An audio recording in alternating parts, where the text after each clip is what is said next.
Ya estamos en comunicación con el profe Diego Zavalla para hablar, de este nuevo capítulo de la Juntada Histórica de Tras la Sierra, para seguir un poquito más de cerca la historia de nuestra zona. En este caso hablamos de modernidad, inmigración y su impacto en la sociedad dolorense.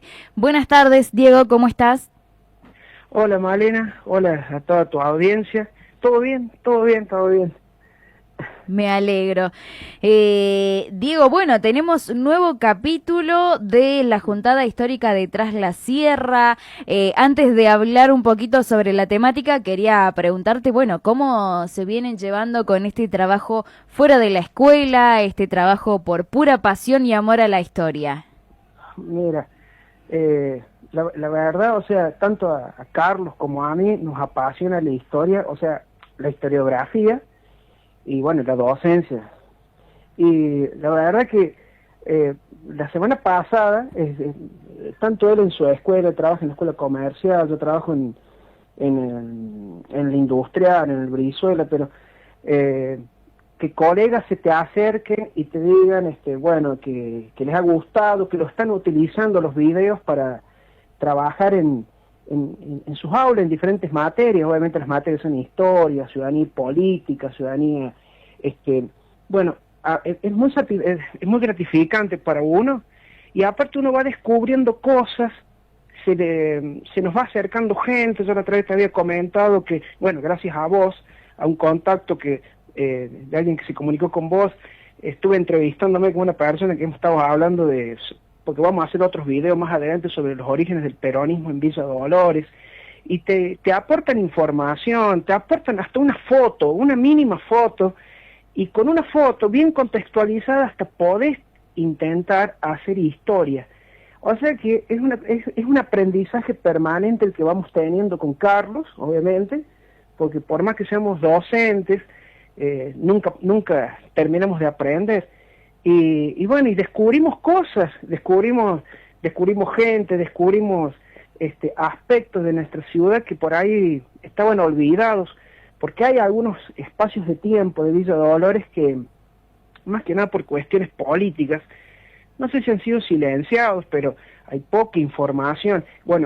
Este trabajo de investigación está sacando a la luz un poquito de eso, y obviamente que los videos, cuando ustedes los vean, no está toda la información, porque es imposible condensarlo en 20, 30 minutos.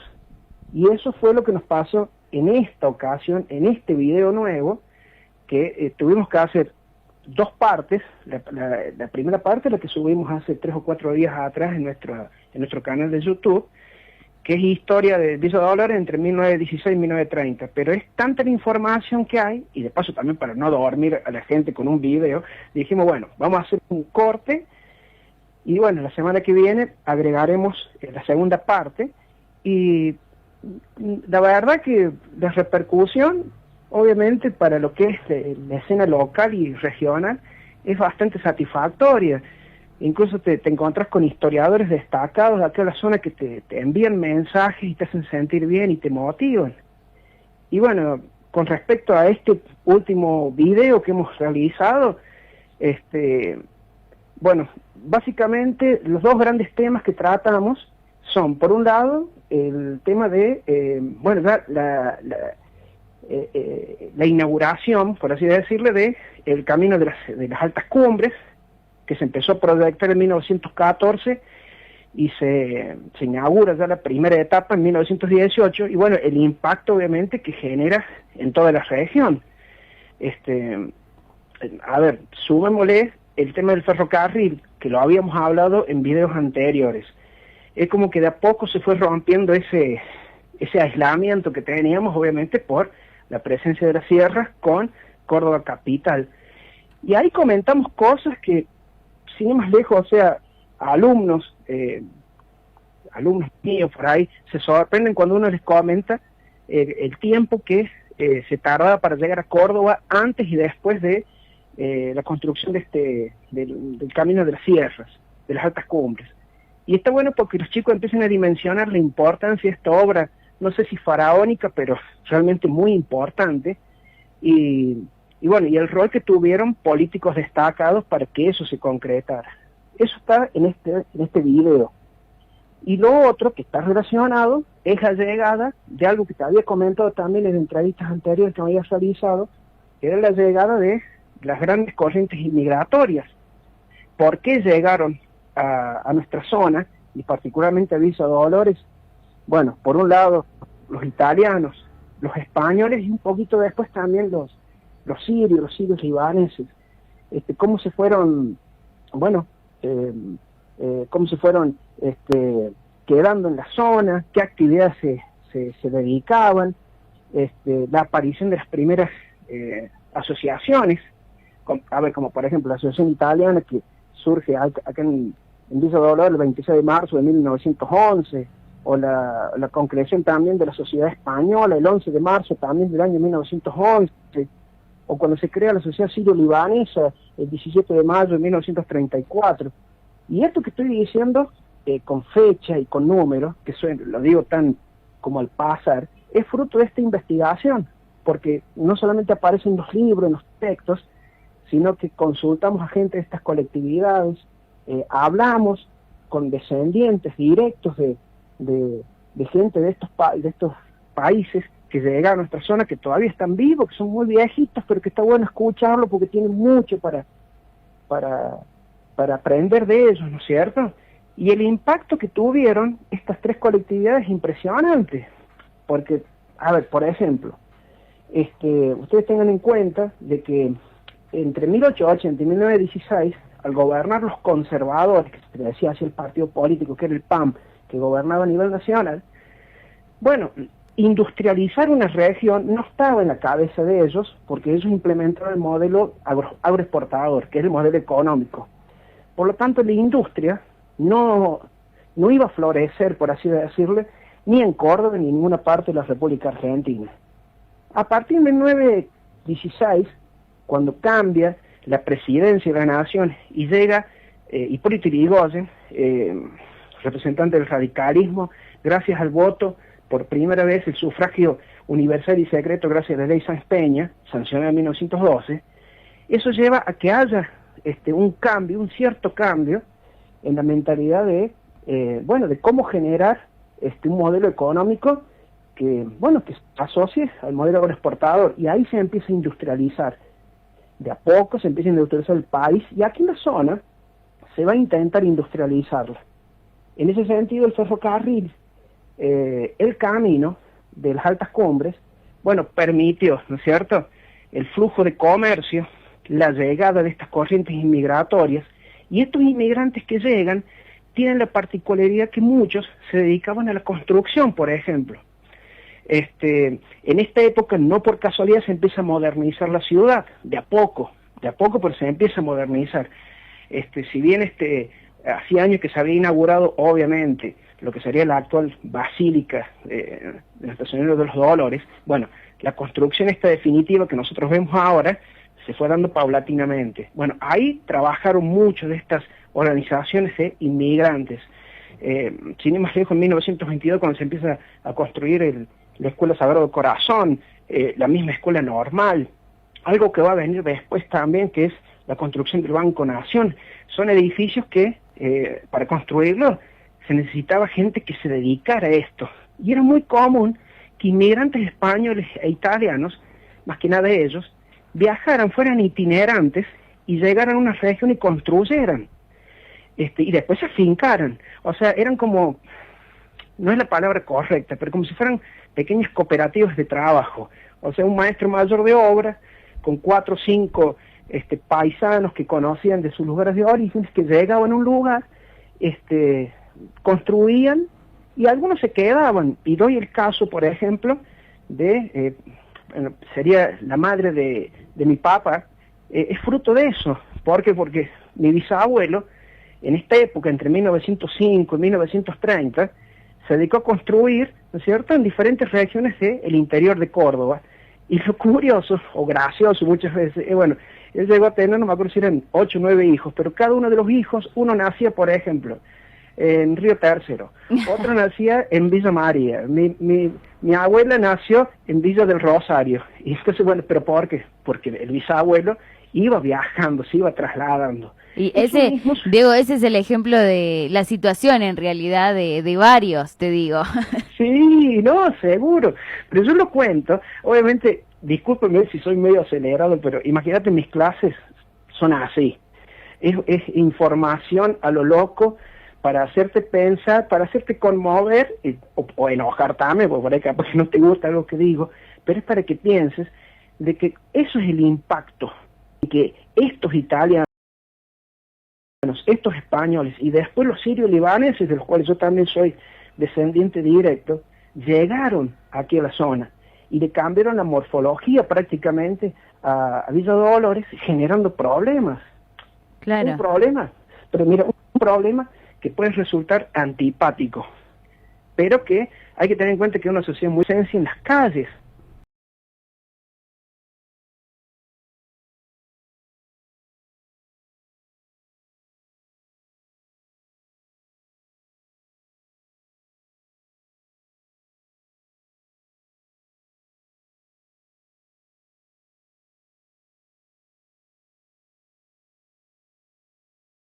Y bueno, había que buscar una solución, y el Estado empieza a preocuparse.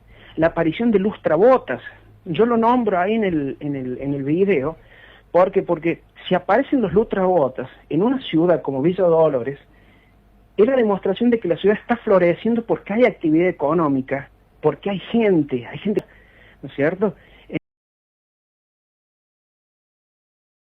Entonces, pero eso también son muestras de que la ciudad, a su manera, está empezando a desarrollarse. Vuelvo a repetir, 1916 a 1930, y aparece otro problema, que es el que vamos a tratar en el video siguiente, que va a salir, esperamos la semana que viene, que es el tema del agua, que es un tema también recurrente en la actualidad. ¿De dónde sacamos agua? El agua no solamente para uso cotidiano, para los sembradíos, y ahí va a surgir el proyecto de la construcción del dique nivelador en la década del 20.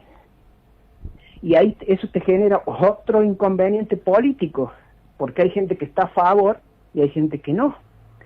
Y Villa Dolores, que va a tener una serie de, no intendentes, sino interventores en esta época, entre 1916 y 1930, muchas veces no estaban en relación ideológica con el gobierno de turno de la provincia, porque a pesar de que gobernaba un radical, como digo, en la nación, en Córdoba gobiernan los conservadores. Siempre claro. Córdoba es rebelde, quiere las cosas al revés.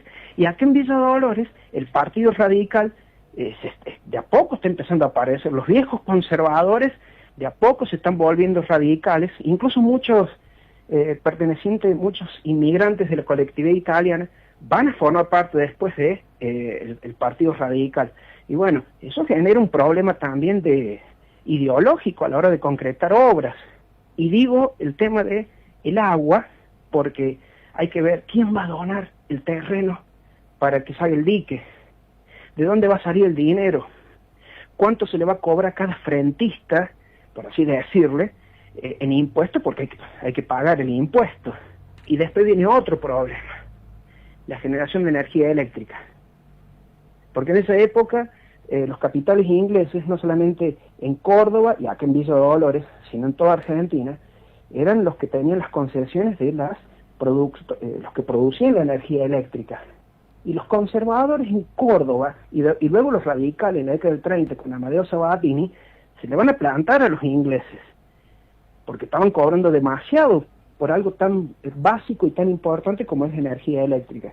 Bueno, y eso va a dar pie a que se crean, por ejemplo, diques, embalses, pero eso ya en la década del 30, durante la presidencia durante la gobernación de Amadeo Sabatini aquí en Córdoba, y en nuestra región, ¿qué es lo que va a aparecer? El dique La Viña. Y después que aparece el dique La Viña, llegamos al 4 de mayo de 1941, cuando ya definitivamente Villa Dolores decide plantárseles a estos capitales, ¿no es cierto?, británicos, y dice, bueno, hasta acá llegamos, nosotros vamos a generar la energía eléctrica, gracias al aporte de de todos los vecinos que tienen un objetivo en común, ¿no es cierto?, mejorar su calidad de vida. Todo esto lo vamos viendo y lo tenemos proyectado con Carlos, es algo paulatino, lo tratamos de hacer muy breve, aunque es difícil, porque hay muchos conceptos para pensar, para que entienda la gente qué es lo que está escuchando. Y también, como lo digo siempre, para que vean que la historia no es algo secreto, no es algo oculto que le pertenece o a un partido político o a alguien por el estilo, no. La historia está, hay que centrarse, hay que leerla un poco, hablarla, comprenderla, no tener miedo, hacer una buena interpretación, y eso te enriquece como persona, como ciudadano, porque te da el poder. Cuando vos tenés el conocimiento, sos poderosa. Básicamente ese sería, digámosle, el gran objetivo de estos videos, ¿no es cierto? Que si va todo bien, a fin de año completamos ya la línea de tiempo, hasta por lo menos vamos a tratar de llegar hasta el año 2025, si es que podemos, ¿no es cierto? Y obviamente ya para el año que viene tenemos proyectados hacer contar la historia de grandes personajes como el mismo presbítero Brizuela, Manuel Calvet, un grandísimo intendente que tuvimos como Benito Iglesias en la década del 30, qué pasó con el peronismo o el mismo radicalismo, cómo surgió en Villa Dolores y qué pasó con el peronismo después del golpe de Estado del año 55, la misma historia de Sendo que otros historiadores han tratado. Vamos a retomar a esos autores, como el tema del ferrocarril, con una grandísima colega nuestra que ha hecho un trabajo impresionante sobre el ferrocarril en la década del 20, vamos a tomar también esas fuentes, ¿no es cierto? Y bueno, esperamos contar con la gente que nos apoye, porque eso nos motiva a seguir trabajando en esto, que lo hacemos obviamente por pasión a la historia. Sí, sí. Capaz que ese tendría que haber sido el nombre en lugar de llamarnos la Junta de Histórica de Tras la Sierra, capaz que tendría que haber sido de su pasión por la historia. Es bueno también. Por ahí estoy pidiendo datos para que alguien por ahí si quiere tener un programa de historia, bueno, ya le tire el título ahí, ¿no? Así que y bueno, y no sé, como siempre, gracias a vos, a este espacio, ¿no es cierto? Y los invito, vean este video, creo que les va a enriquecer, se van a dar cuenta de muchas cosas que capaz que ustedes sabían, que habían escuchado de sus casas, por comentarios de las abuelas, de los abuelos, y recuerden que hasta con una pequeña foto, más o menos bien contextualizada, se puede hacer historia. Y los invitamos que se comuniquen con nosotros, o a través del espacio, la Juntada Histórica de Tras la Sierra, el canal oficial de YouTube, o por nuestra cuenta de mail. La cuenta de Gmail que tenemos es la Juntada de Trasla, así se llama directamente, la Juntada de Trasla.gmail, para que nos acerquen alguna sugerencia o información o fotos que tengan, porque todo nos sirve para elaborar los videos, ¿no es cierto? Y mira, de una pequeña foto, te comento así, algo rápido. Ayer estaba hablando con un ex dirigente justicialista de Villa Dolores, cuyo padre militó mucho en la década del 40 y en la década del 50 en Villa Dolores. Estuvo cuando invitaron a un ex campeón mundial de boxeo, Pascual Pérez, cuando boxeó en nuestra ciudad en 1963. Estuvimos hablando con él, que es el señor con el cual vos me hiciste contacto hace unos días atrás. Y este señor, no lo quiero nombrar por respeto a él por el momento, pero me pasa una foto de un acto proselitista, vendrían a ser de militantes peronistas, de la década de 50, principio de la década de 50. Y llama la atención pequeños detalles. Por ejemplo, dice, los laboristas de Perón, y debajo dice, Barrio Ardiles. Y en otro lado, hay otra pancarta que dice, laboristas de Perón o algo parecido, y después dice calle San Luis. Lo interesante es que hace mención a dos grandes unidades básicas, que es el lugar donde se junta, donde hasta el día de hoy, ¿no es cierto?, utilizan los militantes justicialistas para reunirse, para debatir sus ideas. Eran dos grandes unidades básicas, ¿no es cierto?, que existían aquí en nuestra ciudad, en lo que sería Barrio Ardiles y la calle San Luis, actual calle Perón, casualmente, al fondo. De la charla con este señor sale, él se acuerda, mejor dicho, de otra unidad básica que funcionaba, y yo calculo que es a una cuadra de la radio de ustedes. Ustedes están en la calle Irigoyen, si no me equivoco, a una cuadra, con nombre y apellido. El hombre me pasaba el dato y empezamos a investigar y era así, simplemente de una pequeña foto, bien contextualizada. Así que todo es historia, sí, todo sirve. Por supuesto. Todo sirve. ¿Y qué más que pueda ser contado por gente de acá, ¿no? Los testimonios, por eso yo también, antes de empezar a hablar con vos, le invité también a quien por ahí está escuchando, le gusta la historia, tiene una historia, experiencia o su familia, también que se anime a colaborar un poquito con la historia regional, ¿no? Pero sí, mira, cuando uno habla con gente, siempre que sabe más o menos preguntar, te van a tirar datos, te van a dar datos y te ayudan a contextualizar. Y está bueno cuando conmoves a la gente. ¿Cómo sería esto? Por ejemplo, no lo digo ahí en el video esto que voy a comentar, pero el viaje a Córdoba, obviamente que se acortó demasiado luego de la inauguración del camino de las altas cumbres, que vendría a ser el camino viejo, que más o menos unía lo que sería el límite entre Carlos Paz y Tanti, en líneas generales. Ahí se puso la piedra basal, y bueno, llegando acá hasta lo que sería Julio César, y después, después sería el trayecto, si no me equivoco, el que utilizaba el Santo Brochero para llegar atrás de la sierra. Es el camino viejo. Yo le comentaba a los chicos, a alumnos míos, de que, por ejemplo, un tío mío, José Quintero, ya falleció, él salía a trabajar, era chofer de la empresa EPA, la empresa Pampa de Achala, que hacía el trayecto Córdoba en Villa Dolores, junto con otros compañeros como Lito Prado. Bueno, a lo que voy es lo siguiente. Yo le comento a los chicos que muchas veces viajar en el colectivo era un problema, porque si bien era corto el trayecto, el colectivo se podía hacer hasta en 6 horas, que entraba a la tierra. Y los chicos me dicen, ¿cómo que entraba a la tierra? Y sí, porque el camino era de tierra. Y pegaban las piedras. Les digo, ¿cómo que pegaban las piedras? Sí, o sea, los autos se te abollaban por debajo, por el ripio. Y por ahí se descomponía uno y se abrían las ventanillas, y había gente que fumaba hasta que salieron las prohibiciones. No sé si, yo tengo 50 años, no sé, pero yo me acuerdo de haber visto las placas prohibidas, fumar y salivar, me acuerdo, recuerdo patente. Menos mal que salieron. Sí, pero te imaginas lo que habría sido incómodo. Vos llegabas a Córdoba, capaz que pegabas un salto ahí. Si hasta el día de hoy es incómodo viajar en colectivo, me imagino por aquellas épocas, 6 horas con tierra, claro, piedra, saliva y olor a cigarrillo. Y bueno, eso parece una pavada, pero capaz que alguien te escuche y dice, yo recuerdo tal cosa, y te comenta algo que te sirve.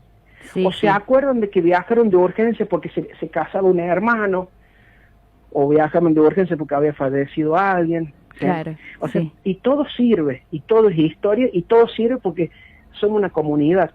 Y está bueno rescatar esas vivencias que tenemos entre todos, ¿no? Totalmente.